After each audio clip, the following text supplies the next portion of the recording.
Hey there, it's Steve from Serious Keto, and this is the Not So Serious Keto video podcast. Now, in this podcast, I think what we're going to see is a lot of sort of follow-up to last week.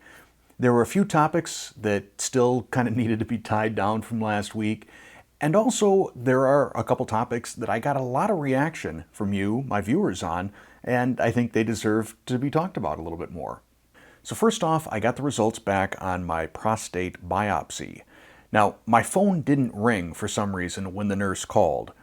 It was like 5:45 in the evening. Is that still evening or is that afternoon? I'm not sure. But it was 5:45, 5:45 p.m., we'll call it. And my phone didn't ring, but then I saw a notification that I had a voicemail, and I listened to it, and it was a little bit fuzzy. It was, this is, nurse somebody from Dr. Smith's office. We have the results of your biopsy. Please give us a call. So I call and I get the receptionist. I say, I need to talk to urology. And she said, they're closed. So this is not good, because I don't know the results yet. You would think if it was, like the results were negative or benign, that they would just leave a message. That would be okay. If you need to talk to me, then I get nervous. Anyhow, I said, I just got a call from them like 2 minutes ago, so they can't have left. And she said, well, neurology closes at 5. And I said, not neurology, urology. That almost sounds like that should be some sort of a joke punchline or something. But she said, oh, urology, they are open still until 6. So I got a nurse in urology, and she said the results were benign. So, cool. They want me to come back naturally in another 6 months to do another PSA. They got to make money somehow, I guess. So in the meantime, there's a few supplements that some of you, my viewers, have recommended for prostate health. I'll be taking those, and, we'll see what happens in another 6 months. I'm not having another biopsy, though. That was just so much not fun. Also, when I mentioned the whole prostate biopsy thing last week, I got a lot of responses that, I don't know how I would describe it. Like it was a competition, like who could come up with a more unpleasant experience. And, I got a lot of stuff related to women's health, and I appreciate what women go through with every single exam. So I'm not discounting that at all. But then I got other responses like, you should try a colonoscopy sometime. Which it seems like a very strange comment to make. I mean, I have had a colonoscopy. I'm over 50, so I've had that. And I'll take that over having 12 pieces of my prostate snipped out. So anyhow, I don't know why it's a competition. But anyhow, I got a number of weird sort of comments after last week's podcast, and I'll talk about some of those later. So anyhow, good news on the prostate. Let's see, other good news. Connor is home. So he graduated Thursday morning. We watched it virtually on Facebook, and it was kind of cool. I mean, there were so many soldiers out there, but Connor was part of the color guard. He was one of the guys that held the sword. So he was pretty much obvious the whole time. Otherwise, it would have been impossible to pick him out because everybody was back so far and everybody had masks on and all that. But so at least we were able to see Connor the whole time, and that was kind of cool. And then 8 hours, we're picking him up at the airport, and that was cool. It's great seeing him with Colton again. They picked up right where they left off. There was no sort of confusion, with Colton. He was so happy to see Connor, and they're playing and rolling around on the floor the moment we got home. And it was really cool. So glad to have Connor home. We'll have to see how well he does in review videos. He's a little bit more laid back, a little bit more stoic than Courtney, but he'll start being in some of the review videos. Jaden will probably be in some of the review videos. And who knows? We'll still try and get Colton in on taste testing wherever we can. So I mentioned that I got a number of sort of interesting or unusual comments last week, and a lot of them were related to the affiliate marketing partnerships that I described. And some of them, were, hey, go ahead, make money. You should be doing whatever you want to make money. You should have taken that $3,000 mattress. And then I had other people that called me a sellout and a phony and that I'm disingenuous and that they were unsubscribing. Now, the whole unsubscribing, letting me know that you're unsubscribing, that's, I get that from time to time, and I also get the "I'm not going to make this recipe" comment. I don't know why people feel obligated to tell me that. If they're trying to hurt my feelings or something. If they are, it didn't. I'm sorry. But if you don't want to make a recipe of mine, that's fine. Don't make it. You don't need to tell me that you're not going to make it, unless it makes you feel better to tell me that you're not going to make it. Similarly, the whole unsubscribe thing. I don't know why people want to tell me that. If you don't trust me or my integrity, then you probably should unsubscribe. I mean, I wouldn't follow somebody that I don't trust or someone that I feel is disingenuous. So if somehow me having affiliate marketing partners, and these are companies I buy stuff from with my own money. It's, sure, they send me some free stuff from time to time to experiment with or to do a review on, but as you've seen from some of my reviews, I don't care if it's free or not. I'm going to tell you what I think. Anyhow, I mentioned that last week. But if you see me using a product in any of my videos, I don't care if it's an appliance, a gadget, an ingredient, you're seeing it because it's something that I use off camera as well.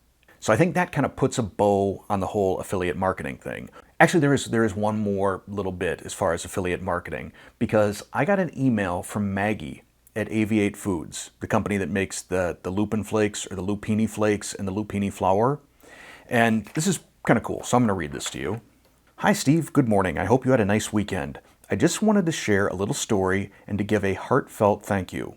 Dave is the other partner in Aviate Foods, so Dave and I are extremely passionate and hardworking, but a bit naive at times navigating this new venture.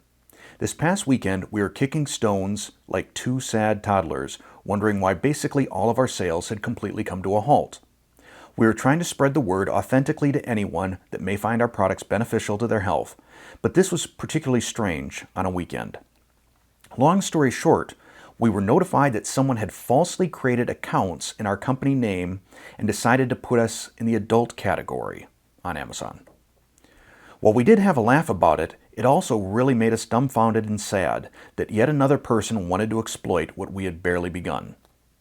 Now fast forward 24 hours, and the issue hadn't been fixed yet with Amazon, yet something incredible was happening. People began buying again. Since we frequent your channel, we started watching your video, the last week's podcast, and quickly realized you hadn't even mentioned our discount code and completely selflessly promoted us.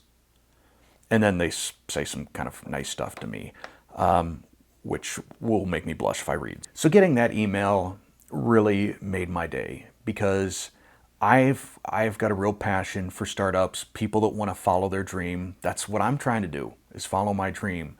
And I want you to know, those of you that purchased from Aviate, that you made their day, that you helped them, this, two-person startup, follow their dream. And anyhow, I hope you really enjoy their products as much as I do. If you do, make sure you give them, a 5-star review out on Amazon.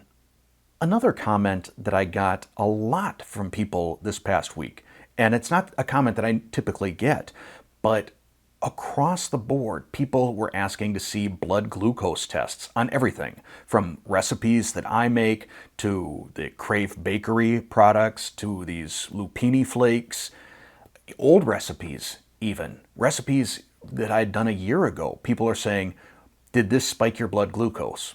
Well, most of you know that I use a continuous glucose monitor and the software from Levels. I went kind of further back on my arm this time. I wasn't trying to go this far back.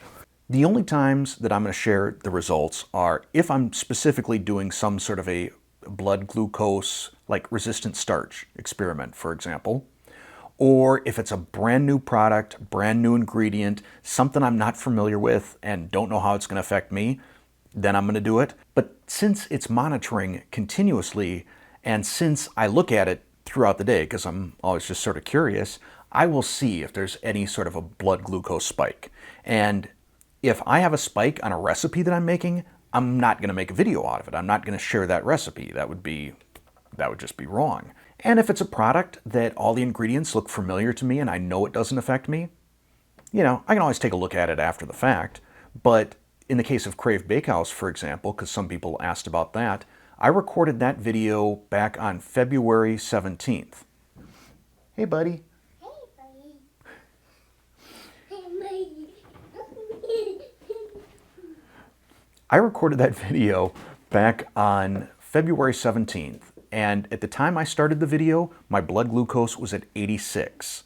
2 hours later, it was at 82, and it had just steadily declined across that whole period. So essentially, my blood glucose was stable, so I didn't call it out. The two big takeaways are, I'm never going to make a recipe or put out a recipe that spikes my blood glucose. You can trust that. And if I ever try out a product or ingredient and find that it spikes my blood glucose, I'm absolutely going to let you know. That said, I will repeat something I say whenever I talk about glucose testing, whether that's with the Levels continuous glucose monitor or a Keto Mojo or some other brand. Just because something doesn't affect me doesn't mean it might not affect you. Similarly, I suppose, if something does affect me, that doesn't necessarily mean that it will affect you. But I think if something does impact my blood glucose, I think that should at least be a little bit of a red flag for you. Sort of proceed with caution. And with that, we are going to take a brief ad break. Another comment that I get, and it's not really specifically a type of comment, it's more of a pattern of comments, is when I can tell someone is binge watching my videos. Sometimes it's a new subscriber, sometimes it's someone who I recognize as an older subscriber who's been on the channel leaving comments for a while, but I will see a series over the course of a couple of hours of 3, 4, 6, even 8 comments on separate videos. And to me, that's fun because it means someone's binge watching. It means that somebody enjoyed my content enough that they just kept watching. And to me, that's sort of the biggest compliment I think you can give a content creator. But it also got me thinking a little bit about some of my older videos. There are some out there that I'm honestly a little bit embarrassed about. Some of it has to do with the camera. The camera that I used to use, it was just a little handheld Panasonic. I used the onboard microphone, so the audio wasn't all that great. I think my video editing wasn't as tight. There were some videos where I included music, just stock music that played while I was making the recipe, which, based on a lot of feedback that I got, I've eliminated. There were actually a couple of videos that I was embarrassed enough about that I actually deleted them. I think I deleted the very first video that I did, which was reviewing what I felt were keto-friendly products available on Amazon. So not what is it? Amazon Pantry, I think is what it was called. So some of those products I don't even think exist anymore, but it wasn't a great video, so I deleted it. There are other videos out there that I feel like the recipe was good, it's just not a great video. And I've debated, do I do it again? Do I, do a remaster or director's cut or something like that? I don't know. So here's something that maybe you could do if you feel like helping me out, is go back and look at some of my older videos. See if there's any ones that you feel maybe the recipe is good, but could just be a tighter, better video. Should I remake it? Let me know. Or if you think that that's just sort of cute because it shows the evolution of the channel and I should just leave those things alone, I'd be curious to know about that as well too. So let me know down in the comments below.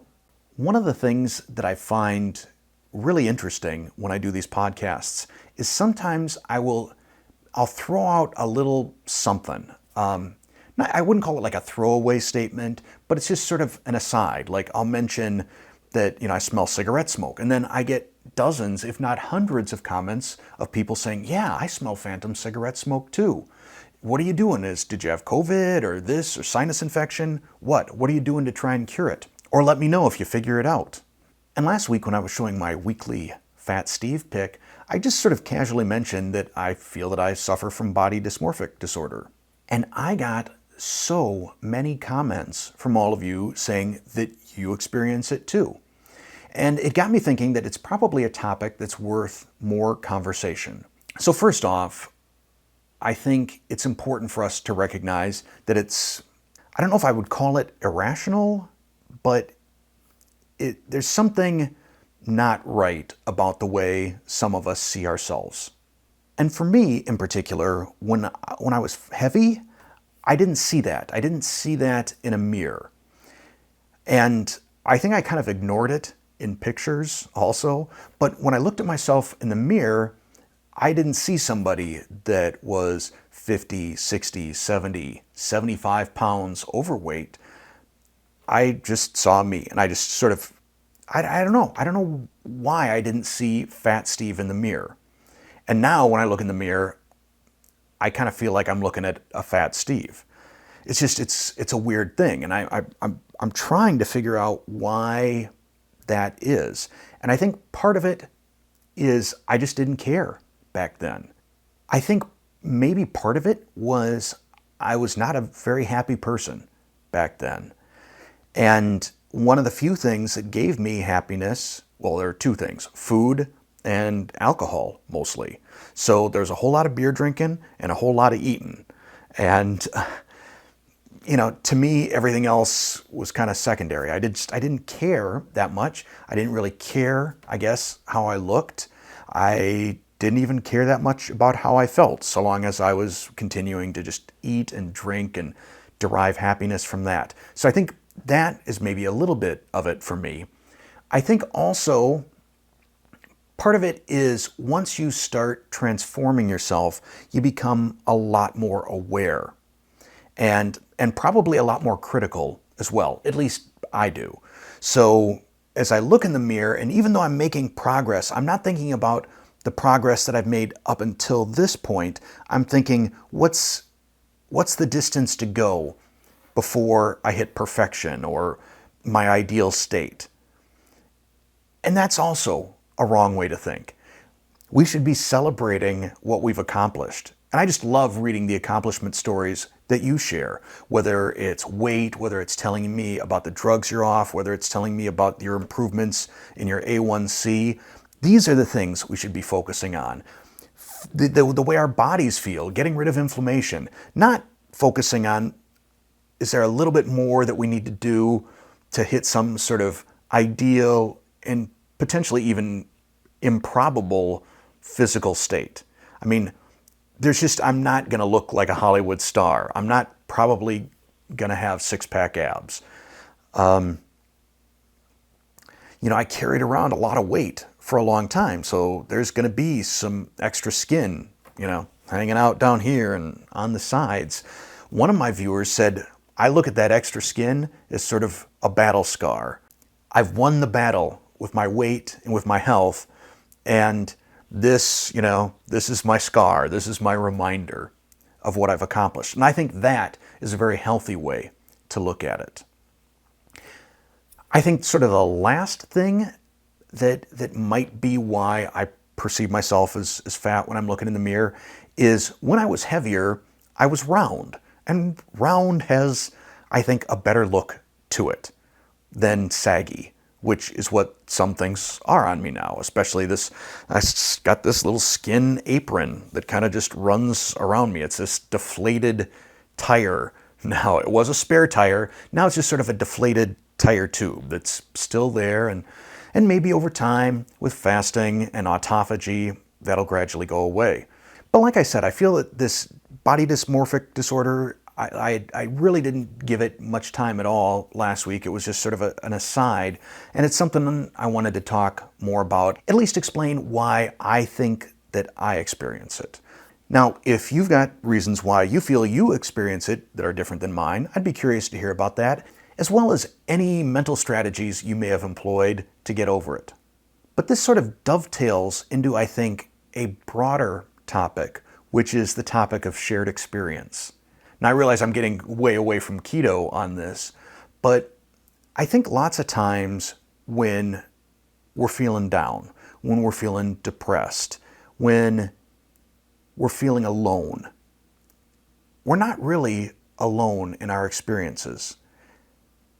I've seen that so many times on this channel. When I talk about something that is bothering me, whether it's insomnia or the olfactory hallucinations or body dysmorphic disorder or anything like that, sadness with my kids being away, the whole empty nest thing. I get so many comments from those of you that have been through the same thing. And that's comforting in a way. And not in a misery loves company sort of way, but rather a feeling of we're not so alone with our problems.